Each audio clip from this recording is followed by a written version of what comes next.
Hi friends, welcome back to Mogna vlogs. ఈరోజు మన recipe వచ్చేసి చికెన్ పకోడీ. పేరు వింటుంటేనే నోట్లో నీళ్ళు ఊరుతున్నాయా?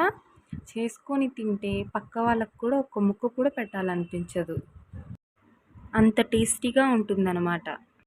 పర్ఫెక్ట్ కొలతలతో స్ట్రీట్ స్టైల్లో ఈ చికెన్ పకోడీని ఎలా చేసుకోవాలో చూపించబోతున్నాను. ఈ కొలతలతో ఈ విధానంగా కనుక మీరు చికెన్ పకోడీ చేస్తే ముక్కలు అనేవి ఆయిల్ అస్సలు పీల్చవండి. క్రిస్పీగా చాలా టేస్టీగా ఉంటాయి. తప్పకుండా మీరు ఇంట్లో ట్రై చేయండి. మీ ఇంట్లో వాళ్ళందరికీ కూడా చికెన్ పకోడీ టేస్ట్ చూపించండి. మరి లేట్ చేయకుండా ఈ చికెన్ పకోడీ ప్రాసెస్లోకి వెళ్ళిపోదాం. ఫస్ట్ ఇక్కడ నేను 1/2 kg చికెన్ తీసుకున్నాను. నేను బోన్స్తో ఉన్న చికెన్ని తీసుకున్నానండి. మీరు బోన్లెస్ చికెన్ కూడా తీసుకోవచ్చు.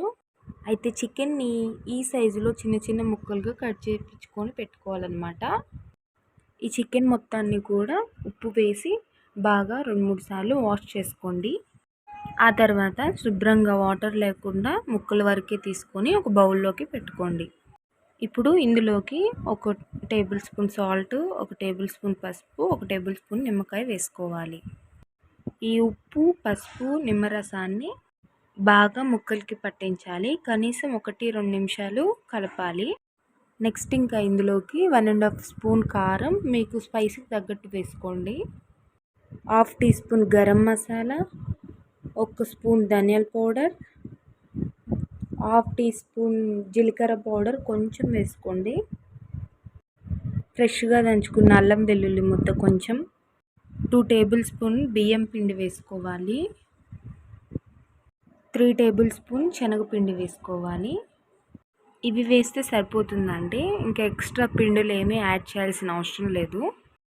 ఎక్స్ట్రా యాడ్ చేసే కొద్దీ వాటి టేస్ట్ అనేది మారిపోతుంది, ఒరిజినల్ టేస్ట్ అనేది పోతుంది. ఇందులోకి కొంచెం కలర్ఫుల్గా కనిపించడం కోసం రెడ్ ఫుడ్ కలర్ని కొంచెం చిటికెడంతా యాడ్ చేసుకోవచ్చు. అది జస్ట్ ఆప్షనల్ మాత్రమే.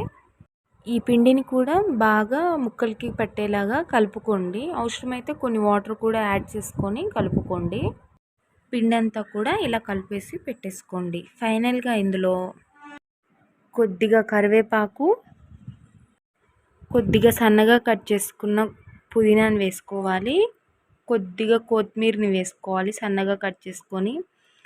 4 పచ్చిమిర్చిని కూడా సన్నగా కట్ చేసుకొని వేసుకోవాలి. ఇప్పుడు ఇవన్నిటిని కూడా మళ్ళీ తిరిగి ఒకసారి కలిపేసుకోండి. ఇప్పుడు కొంచెం ఆయిల్ని కూడా యాడ్ చేసుకొని మళ్ళీ ఒకసారి మొత్తంగా కలుపుకొని, చికెన్ మ్యారినేషన్ అనేది చాలా ఇంపార్టెంట్ అండి. ఇప్పుడు ఈ చికెన్ని కనీసం 1 గంట పాటు ఫ్రిడ్జ్లో పెట్టుకోవాలి. మీరు ఎంతసేపు చికెన్ని మ్యారినేట్ చేస్తే చికెన్ పకోడా అంత టేస్ట్ వస్తుంది. నేనైతే 2 అవర్స్ పాటు ఫ్రిడ్జ్లో పెట్టాను. ఆ తర్వాత చికెన్ని ఫ్రై చేశాను. ఇప్పుడు స్టవ్ పైన కడాయి పెట్టుకొని డీప్ ఫ్రైకి సరిపడా ఆయిల్ వేసుకోవాలి. ఆయిల్ని బాగా హీట్ అవ్వనివ్వండి. ఆయిల్ని హీట్ అయ్యాక స్టవ్ని మీడియం ఫ్లేమ్లో అడ్జస్ట్ చేసుకొని ఇందులో కొద్దిగా చికెన్ పీసెస్ని విడివిడిగా వేసుకుంటూ ఈవెన్గా క్రిస్పీగా అయ్యేంత వరకు లో ఫ్లేమ్లో పెట్టుకొని ఫ్రై చేసుకోవాలి. ఆ తర్వాత పక్కకు తీసుకోవాలి. సో ఇలా మీడియం ఫ్లేమ్ మీద ఫ్రై చేసుకుంటేనే పైన క్రిస్పీగా వస్తాయి, లోపల టెండర్గా చికెన్ అనేది మంచిగా ఉడుకుతుంది. మీకు ఇలా ఈవెన్గా ఫ్రై చేసుకున్న తర్వాత వేడిగా పక్కనకి తీసుకొని ఉల్లిపాయ నిమ్మకాయతోటి సర్వ్ చేసుకోండి. టేస్టీ చికెన్ పకోడీ రెడీ అయిపోతుంది. సో ఇలా కనుక మీరు చికెన్ పకోడీ చేస్తే ఆయిల్ అనేది అస్సలు అబ్జర్వ్ చేసుకోదండి. ఈసారి నెక్స్ట్ టైం మీరు చికెన్ పకోడీ చేసేటప్పుడు ఈ ప్రాసెస్లోనే చేయండి.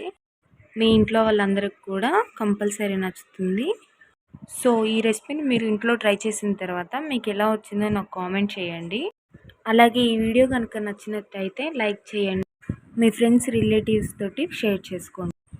ఇలాంటి సింపుల్ రెసిపీస్ కోసం మోగ్నా వ్లాగ్ని సబ్స్క్రైబ్ చేసుకోండి.